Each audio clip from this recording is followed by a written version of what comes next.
Welcome to the Roadmap to Wealth podcast. My name is Carlos McWhorter, CPA. And this is episode 2 of this podcast. And I want to talk about them people that you can't shop like they shop. You can't eat out like they can eat out at different restaurants. You can't travel like they travel. You can't wear what they wear. You can't drive what they drive. But yet sometimes you still try to keep up with them. I'm talking about them daggone Joneses, man. Keeping up with the Joneses, how it causes financial distress and how it shows that we have the wrong focus, but also how easy it is to fall into this trap. So I think anybody in existence have at least once done something with their spending that's been out of character, or that you're spending money that you can't afford, to not feel left out or to feel like you're not less than somebody else.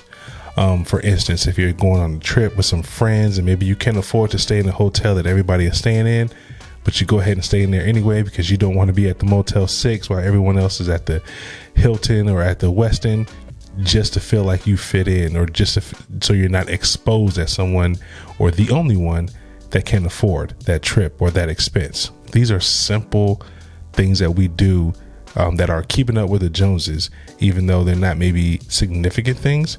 But this one particular study that I found very, very interesting, that was produced in 2016. This study produced by the Federal Reserve Bank of Philadelphia. Now, the title of the study is, Does Keeping Up with the Joneses Cause Financial Distress? Evidence from Lottery Winners and Neighboring Bankruptcies.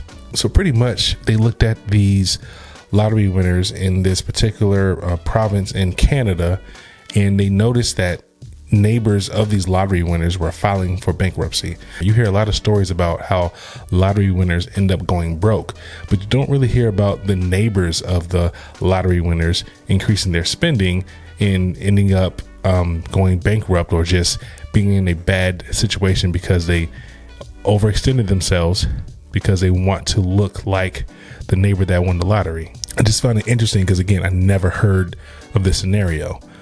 So this study looked at data from 2004 to 2014, and the lottery winnings ranged from $1,000 to $150,000. And they found that for every $1,000 won by the lottery winner, the likelihood of increased borrowing and bankruptcies in the winner's particular neighborhood increased by 2.4%.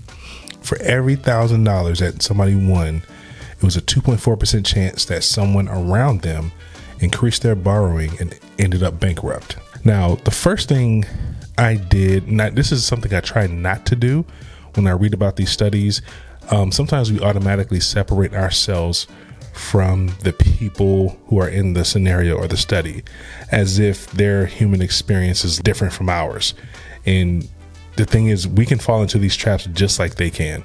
You know what I mean? It seems like obvious, but when you break it down, it's not so much a straightforward consequence. And what I mean is, imagine your neighbor wins $150,000 in lottery winnings. Not a great deal as far as lottery, but that can change someone's life. So as 150 is still a lot of money. They get that money, and let's just say they might get a new car. They might, get some landscaping done. They might get a jet ski. They might get some remodeling done in their house, right? So you and the neighbors are seeing this. Now, so your next door neighbor might see it, and they might get a new car. So you're also seeing that new car along with all the things that the lottery winners are doing. And then the other neighbor, they might get some, like their kitchen remodeled. So you're seeing this new car, you're seeing from your neighbor, you're seeing the lottery winner doing all these things and buying and going on trips. And your other neighbor, the contractor, pulling up into their driveway for a month, maybe 2 months, doing the remodeling. And you see, as you're talking to your neighbors, you find out this person goes on a trip, or this person does these other things, or spending more money. So it's not just that, you see a neighbor, they got money and now you go spend. It's all the neighbors around doing something little here and there. Next thing you know, the atmosphere of the neighborhood is kind of changing. You're seeing these new things, right? So as you're seeing these new things, you know how we can be sometimes. You're planning on getting a new car 3 years from now. Now that you're seeing all these other people getting new cars or getting some things done, this atmosphere of spending starts to circulate in your mind. And all of a sudden, that car that you were going to replace in 3 years, maybe you go do it in 6 months. Like, assuming maybe you can afford to do so, but all of a sudden you're in this realm of spending or in this realm of trying to match what you're seeing around you. Now, this could be consciously or subconsciously. This isn't necessarily you trying to impress somebody. This could be just simply getting an itch to go spend more money just because you're seeing all the people around you spend money. And this is what's happening in these neighborhoods with lottery winners. Like, the lottery winner isn't necessarily going broke, but a lot of the neighbors are spending money, overextending themselves to keep up with this person that just happened to win the lottery. Now, I want to read this kind of definition of keeping up with the Joneses that's in this introduction of the study. It says, keeping up with the Joneses hypothesis states that an individual's utility is related to matching the consumption of the individual's social reference or peer groups. A mechanism for keeping up with the Joneses is conspicuous consumption, where individuals attempt to signal increased status by consuming specific goods that are more visible to their social reference or peer groups. Now, another thing that's interesting is when we're talking about keeping up with the Joneses, it's always a physical, visible asset. And that's the things that get these people in trouble, because many of these assets are depreciating assets. You know, maybe remodeling your house might actually increase the value of your home, but it does no good if you actually can't afford it and you're taking out debt to do so, just to show off to neighbors when you host a cookout next year. It's just interesting how when we're trying to keep up with somebody, like when someone wins a lottery, and let's just say that person who wins a lottery, they may go buy a new car, but the rest of the money they may invest. So they're more financially secure now that they've won the lottery, right? We don't assume that, okay, to match what they're doing, we need to invest more, or to match what they're doing, we need to be more financially secure. For whatever reason, when we're trying to match it, we go out and buy something physical to show off. The whole thing about the Joneses is making sure our peer groups can see us as our status potentially increases. Like, the whole point of keeping up with the Joneses is so that they can see us in a different or higher status. So they have to see something physical that we buy or that we possess. And the assumption is, now that we have this thing, this bag, these shoes, we're on IG showing off these vacations, that our status has gone up because of that. Another thing about the Joneses is you can never chase the Joneses. Like, the Joneses could be the Kardashians on IG. It could be some other celebrity flexing on IG, or somebody you don't even know who could be faking, acting like they have a bunch of things but they don't. It could be friends that save better than you do so they can spend a little bit more. You can never nail down who the Joneses are. And if you're in that scenario, anybody and everybody could potentially be the Joneses in any scenario, causing you to spend more money than what you have, putting yourself in a bad position.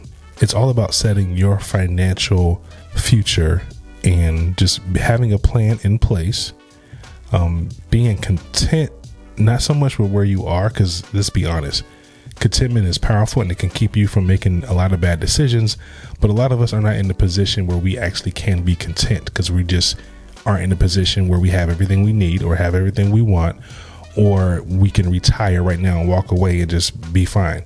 So a lot of us aren't in positions to be content. However, you have to put yourself in a position where you are on a journey and you're happy about your progress. You're happy about where you're going.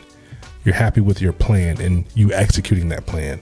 So you may not be happy where you are or content with where you are, but you have to be content with where you're going in order to keep yourself from making these bad financial decisions.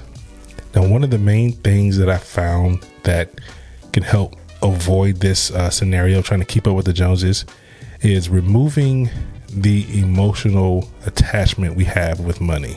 That's a hard thing to do, and a lot of people spend a lifetime trying to master this. In order to do this successfully, you have to know who you are. Again, this process doesn't even involve money, but when you have this process down and when you figured yourself out, in a sense, money becomes easy. If I know myself, I know the things that makes me happy, and I know the things that doesn't make me happy. And I'm focused on the things that actually make me happy. I'm focused on staying with my plan and being content. And of course, I have, different expenditures or things that I like. built into my plan or built into my budget as a reward system or as a thing that keeps me kind of in line with who I am, who I say I am. If you're trying to build wealth, but you just love traveling, you need to put traveling in your budget. That way you're content with your plan to continue to build wealth and save and invest at the rate that you're doing it, along with experiencing the things that you're passionate about as well. That's really the only way you're actually going to get there. There aren't that many people who can really live super strict and not enjoy life in order to have something later on down the road. But a lot of people suggesting it have never done it themselves. It's not the most practical situation to be in to be successful. Just like someone who is trying to get in shape and they're working out. Imagine if someone hates to lift weights, but they want to get in shape. So all they do for fitness is lifting weights. The chances of them being successful doing that is very slim. Versus if they really enjoyed playing tennis, but instead of playing tennis for fitness, all they did was go to the gym and throw weights around and they don't enjoy it. Chances are, just using common sense, that person can get in shape and enjoy the process and probably stick with their plan if tennis is a major part, or at least a significant part of their plan. Knowing the things that you like keeps you from following the Joneses and spending money on things that you don't like to try to impress or fit in or not feel like you're less than someone else. So these are the simple things you can do and focus on.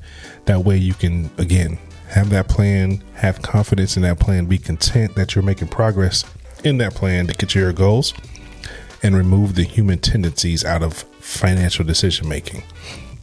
And when I mean by human tendencies, I mean emotional decision making. I remember some years ago, I went through this process of just looking at the things that I like to buy, and I felt good when I purchased them and having them, and then seeing that I could be better off financially if I felt this way when I bought stocks. And just being honest, I wasn't always there. I would feel better about buying a pair of Jordans than I did about buying stock. And then I started noticing that and purposefully changing my mindset about what really mattered, buying that shoe or putting my family in a better financial situation. I have to feel better about the latter versus any type of product or something that gives me some temporary joy. Because of course, me 20 years from now is going to prefer that I went and bought stock with that money versus buying products or buying any type of temporary thing that's not going to benefit me in the future. So I started to feel much better about those financial decisions than I did about consumption. And again, it boils down to making sure that you have your priorities and your priorities lining up with what you're really passionate about and what you truly care about. Again, like I said before, don't separate yourself from these people who are living the same life experience as you are, assuming that you're not going to feel the same pressure that they felt when they fell into this trap of trying to keep up with these other people. As soon as you do that, you're setting yourself up for failure. You can and will fall into the same trap if you're not aware of what's going on internally when you're seeing and feeling these pressures. So it's always good to be mindful of where you are emotionally when you're feeling these pressures, identifying what you're scared of. And I think the most important lesson here is to do that self-evaluation to understand where your place of contentment is in life. That's going to be the most powerful force that keeps you on track and keeps you from looking at things that you can't afford and trying to acquire those things to impress other people. So that wraps up this podcast. I hope you enjoyed it. If you did, consider hitting the like button and subscribing to my channel. Thanks for joining me, and I'll see you in the next video.